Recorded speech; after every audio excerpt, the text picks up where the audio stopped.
こんにちは、ジパング55のタカです。今私は奈良県の近鉄奈良駅に来ています。今回は奈良県にある紫水ラグジュアリーコレクションホテル奈良をご紹介します。大正時代に建てられたかつての奈良県知事公舎をリノベーションしたホテルです。昭和天皇がサンフランシスコ平和条約の批准書に署名した歴史の舞台でもあります。そんな歴史的ホテルで夕食から朝食までたっぷりご紹介します。このチャンネルはホテル紹介を中心に各地の観光スポットをご紹介しています。動画作りの励みになるのでチャンネル登録、高評価いただけると嬉しいです。それでは早速ご紹介していきます。ホテルは近鉄奈良駅から徒歩10分、JR 奈良駅からは徒歩30分ほどの距離です。大仏で有名な東大寺や国宝の阿修羅像で有名な興福寺が近くにあります。ホテルのメイン棟は冒頭でお伝えした通り、かつての旧奈良県知事公舎を再生し修復して活用しています。門にはまだ知事公舎の表示がありました。建物は大正時代に建てられているので玄関から趣がありますね。ロビーまでの廊下にはかつてコートや帽子などをかけるためのフックがありました。廊下には当時の写真も飾られています。戦後、昭和天皇が全国行脚の一環で奈良を訪れていました。その際に、当時アメリカの占領下にあった日本が独立を果たすための条約であるサンフランシスコ平和条約の批准書に署名を行う必要があり、この県知事公舎で署名を行いました。こちらが署名を行ったご承認の間です。一番奥の席に昭和天皇がおかけになったそうです。日本の歴史の1ページを間近に感じることができますね。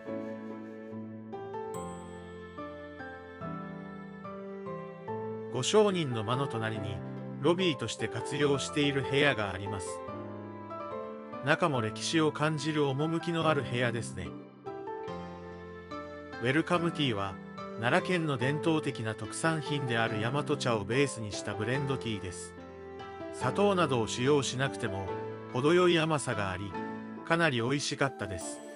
奈良は観光名所が多く、散策してかなり疲れていたので、ウェルカムティーが体に染み渡りました。ここでチェックインの手続きやアクティビティの予約確認を行います。メインの建物から庭園を通り、客室に向かいます。宿泊棟は別の建物のため、通りを挟んだ向かい側の建物です。建物は隈研吾氏による設計で、旧知事公舎の内装デザインを新築の客室棟にも落とし込み、伝統と現代の結びを美しく表現しています。スパなどが受けられる建物もこちらにあります。宿泊棟は2つあり、建物内はとても近代的なモダンな造りになっています。ライトは茶筅のようになっています。私が宿泊する棟の建物ライトは光の影が茶筅のようになっていました。廊下のライトは春日大社の灯籠をイメージしており、部分的に当てられていました。今回はこちらのスーペリアツインのお部屋に宿泊します。お部屋は広々しており、ゆったり過ごせる広さがありますね。ベッドルームとリビングを緩やかに区切る茨模様のアーチが特徴です。ホテル本館である旧奈良県知事公舎の天井などに使われていた大正時代の伝統的な装飾をモチーフにしています。枕は4種類ほどあり、どれも柔らかめではありましたが、硬さを選べました。ベッド脇には明かりの操作盤と Bluetooth スピーカーも置いてありました。床から天井まで届く大きな窓が設置されており、自然光が室内にたっぷりと差し込みます。庭園はスタッフも含めて立ち入り禁止なので、窓を開放的に開けていても問題ありません。テーブルとソファーの色もお庭に馴染むような色合いをしていますね。机の上にはメッセージカードとお菓子が用意されていました。どれも美味しそうなお菓子ですね。ミニバーの上にはホテル説明が見れるタブレットやデザインの綺麗な湯飲みも用意されていました。冷蔵庫には有料のドリンクが入っています。引き出しの中には奈良の名産である大和茶がありました。少し漢方のような風味を感じるお茶でしたね。他にはワイングラスやコーヒーカップがありました。テレビは大型で、自身の契約している動画配信も見ることができました。クローゼットも広々しており、荷物置き場と兼用になっています。引き出しには金庫とパジャマがありました。クローゼットはもう一つあり、傘やスリッパなどがありました。洗面台とお風呂、トイレは独立してあります。洗面台も石造りで高級感がありますね。隣にはアメニティ類が置いてありました。アメニティは歯ブラシや櫛など基本的なものが置いてあります。洗顔料や化粧水、乳液などもありました。手鏡も奈良の都のような綺麗なデザインです。ボディーローションもありました。ドライヤーはレプロナイザーが置いてあります。トイレも新しめで綺麗ですね。お風呂は浴槽も深く、ゆっくり入れそうです。デラックスルーム以上だと部屋のお風呂も温泉になるそうです。洗い場も広く、レインと手持ちのシャワーがありました。今回はこちらのお部屋で1泊します。お値段は1泊1部屋5万円前後からです。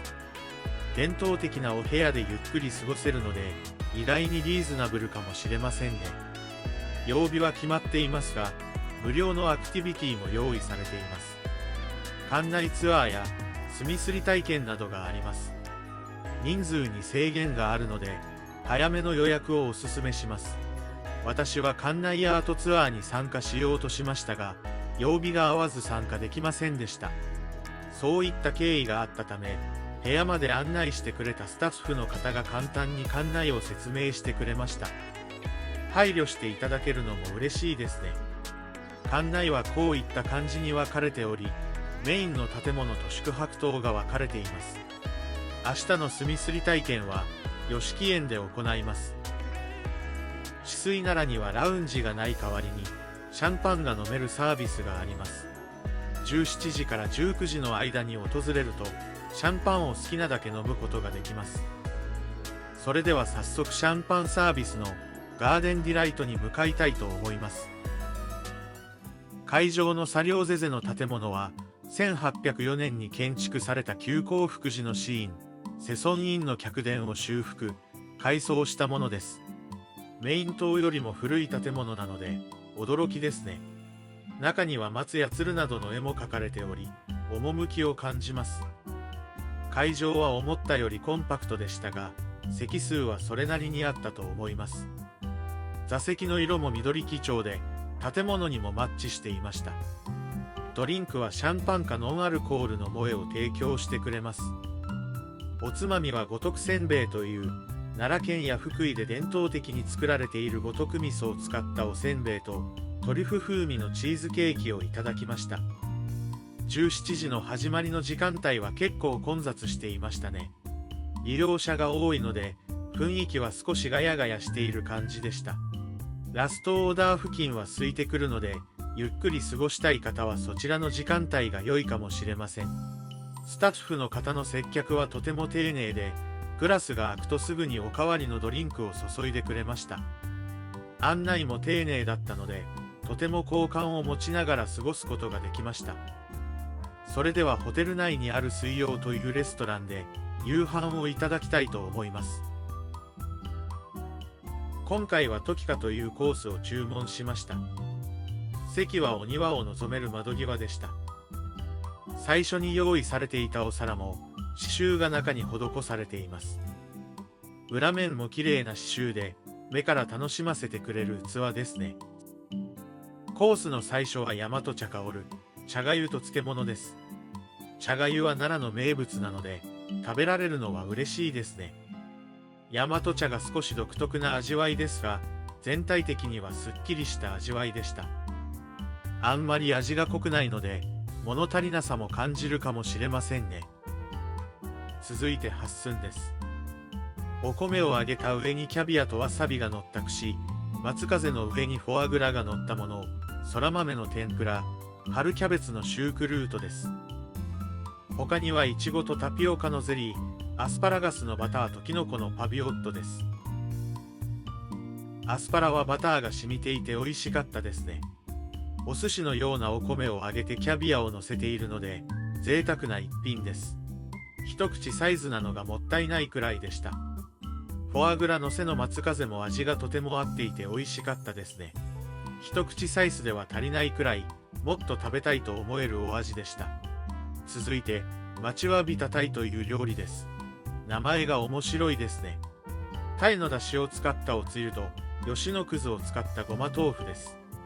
当時奈良の都では、高級魚であったタイはなかなか食べることができませんでした。この料理自体は出汁でしかタイを使っていませんが、この後のお刺身のタイを待ちわびるという意味合いが込められているそうです。ごま豆腐は味も食感も良く、タイの出汁がよく合っていました。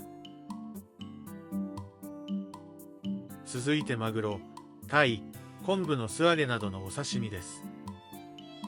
スポイトのお醤油、またはウニを溶いたウニ醤油でいただきます。お刺身は脂が乗っていてかなり美味しかったですね。海なし県ではありますが、最高のお味です。特にタイは待ちわびただけあって格別に美味しかったです。昆布の素揚げは思ったより硬く、おせんべいのような感じでした。奈良の郷土料理である飛鳥鍋をフレンチ仕立てでいただきます。パイ包みになっており、上のパイをスープに落としていただきます。中のスープは飛鳥鍋のように牛乳とだし汁ベースで、パイとよく合っていました。だしをスプーマしたものに、キハダとレモンベースのソースを一緒に混ぜていただきます。意外にレモンベースのソースとお魚がよく合っていました。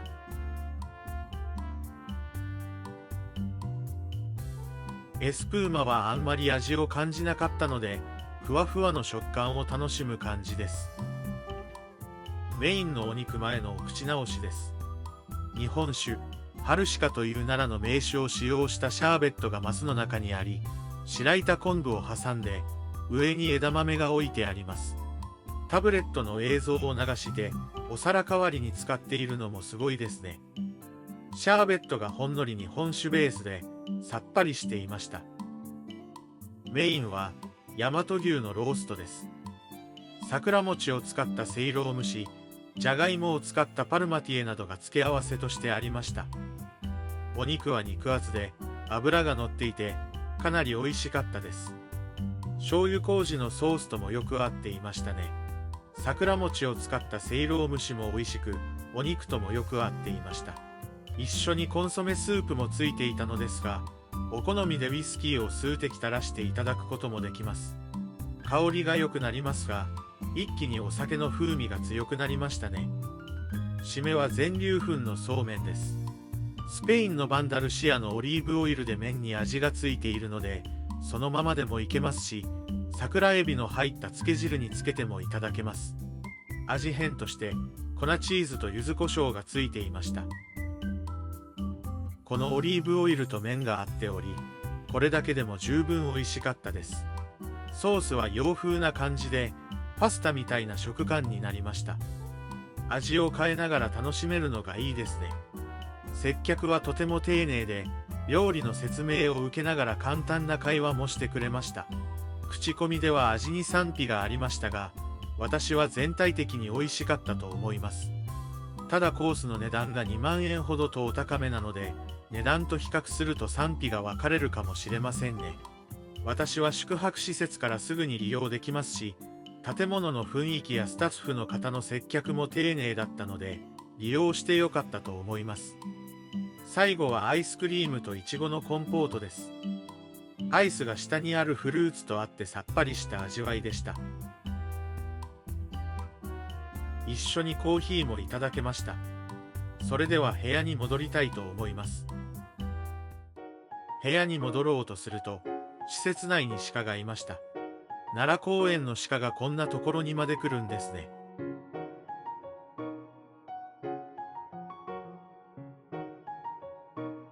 部屋に戻るとターンダウンサービスでベッドが整えられ、チョコ、コンシェルジュの案内と翌日の天気が記載されたカードが置かれていました。寝る前に甘いものを食べて寝れるのは嬉しいですね。それではゆっくり休みたいと思います。おはようございます。今日もいい天気で、庭園も綺麗に見えますね。それでは墨すり体験をしに向かいたいと思います。墨すり体験は、吉木園の主棟で朝の7時30分から決まった曜日に行われています。吉木園は、興福寺の寺院、真似朱印があった場所です。大正8年に現在の建物と庭園が作られました。そんな歴史ある建物を利用できるのも素敵ですね。会場にはすずりと筆が用意されており、墨を吸って心を落ち着かせます。ただ担当者が良くなかったのか、特に説明はなく、結構ほったらかしでしたね。2枚ほど和紙で好きな文字を書いて終了となりました。少し残念でしたが、気を取り直して朝食に向かいたいと思います。朝食は夕飯会場と同じ水曜でいただきます。